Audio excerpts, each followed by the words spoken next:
Repalle TDP అభ్యర్థి అనగాని సత్యప్రసాద్ కు strong counter ఇచ్చారు వైసీపీ ఎమ్మెల్యే అభ్యర్థి ఈవూరి గణేష్. తాను రాజకీయాలు వదిలి ఎక్కడికి పోలేదని చెప్పారు. కరోనా టైంలో ప్రజలకు చేసిన సేవలు అందరికీ తెలుసన్నారు. రేపల్లె నియోజకవర్గంలో రాబోయే ఎన్నికల్లో వైసీపీ జెండా ఎగరవేస్తామంటున్న ఈవూరి గణేష్ తో మా ప్రతినిధి నాగేశ్వరరావు ఫేస్ టు ఫేస్. నియోజకవర్గంలో ఉన్న రేపల్లె నియోజకవర్గంలో గరంగరంగా రాజకీయం వేడెక్కుతుంది. ఎన్నికలు సమీపిస్తున్న వేళ కొద్ది మాటల యుద్ధం పెరుగుతా ఉంది. మనం ప్రస్తుతం ఇక్కడ వైఎస్ఆర్సీపీ క్యాండిడేట్ అయిన ఈవూరి గణేష్ దగ్గర ఉన్నాము. ఆయన ప్రత్యర్థి అయిన అనగాని సత్యప్రసాద్ టీడీపీ నుంచి పోటీ చేస్తున్నారు. ఆయన వేడి వ్యాఖ్యలు చేశారు. ఈ నేపథ్యంలో అసలు ఎందుకు వ్యాఖ్యలు చేస్తున్నారు, దానికి ఆయన ఎలా సమాధానం చెప్తారని ఆయన మాటలు అడిగి తెలుసుకుందాం. అలాగే రేపల్లె నియోజకవర్గంలో ప్రజలు ఎటువైపు ఉన్నారు, ఎలా ఆసక్తి చూపుతున్నారని కూడా అడిగి తెలుసుకుందాం. చెప్పండి, రేపల్లె నియోజకవర్గంలో ఎన్నికల ప్రచారానికి ప్రతిరోజు తిరుగుతూ ఉన్నారు. ప్రజల్లో మీకు ఎలాంటి అనుభూతి కలుగుతుంది? ప్రజలు ఎలా మిమ్మల్ని ఆహ్వానిస్తున్నారు? ప్రజలు బాగా రిసీవ్ చేసుకుంటున్నారు. స్పందన బాగా ఉంది. ఎందుకంటే జగన్మోహన్ రెడ్డి గారు పెట్టిన సంక్షేమ పథకాలు, అభివృద్ధి పథకాలు చూసి ప్రజలు ఆకర్షితులై వాళ్ళకి రెగ్యులర్గా వాళ్ళకి వచ్చే పెన్షన్ కానీ, అమ్మఒడి కానీ, పద్యాదేవన్ కానీ, వస్తీ కానీ ఏదైనా సరే ఆడవాళ్ళకి హెల్ప్ చేస్తున్నారు. వాళ్ళ కాళ్ళ మీద వాళ్ళే నిలబడతారని ఆశిస్తూ ఆయన చేసిన పనులకి ఎంతో మంది హ్యాపీగా మమ్మల్ని రిసీవ్ చేసుకుంటున్నారు. ఇంకొకసారి జగన్మోహన్ రెడ్డి గారు ముఖ్యమంత్రి కావాలని కోరుకుంటున్నారు.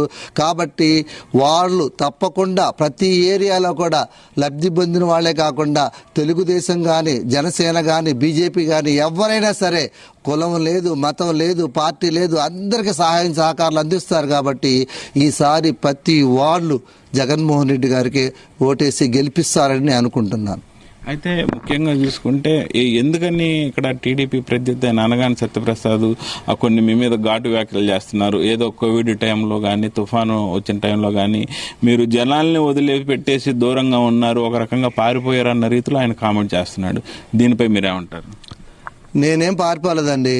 నేను మా హాస్పిటల్ ఆరోగ్యశ్రీ హాస్పిటల్, ప్రతి ఆరోగ్యశ్రీ హాస్పిటల్ క్వారంటైన్గా మన హెల్త్ డిపార్ట్మెంటు కోరుకున్నారు. కాబట్టి ఈ ఏరియాలో ఒక్క హాస్పిటల్ కూడా ఆరోగ్యశ్రీ లేదు. మా హాస్పిటలే వాళ్ళకి ఇచ్చాను.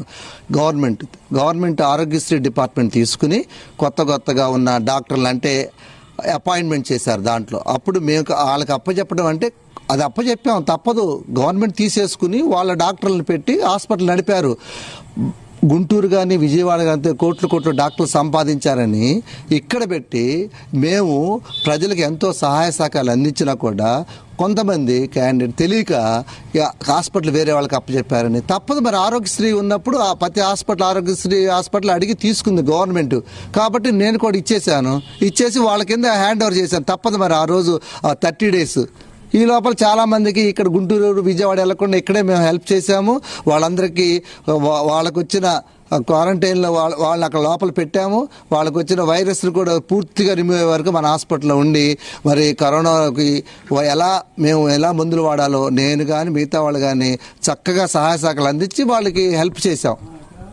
అయితే ఇంకోటి ప్రధానంగా మీ కుటుంబం వచ్చేసి ఎన్నికల రాజకీయ నేపథ్యం ఉన్న కుటుంబం నుంచి వచ్చారు. ఇంట్లో మీ మదర్ కానీ, మీ ఫాదర్ కానీ ఎమ్మెల్యేలు అయ్యి మంత్రులు అయిన సందర్భాలు కూడా చూసాం.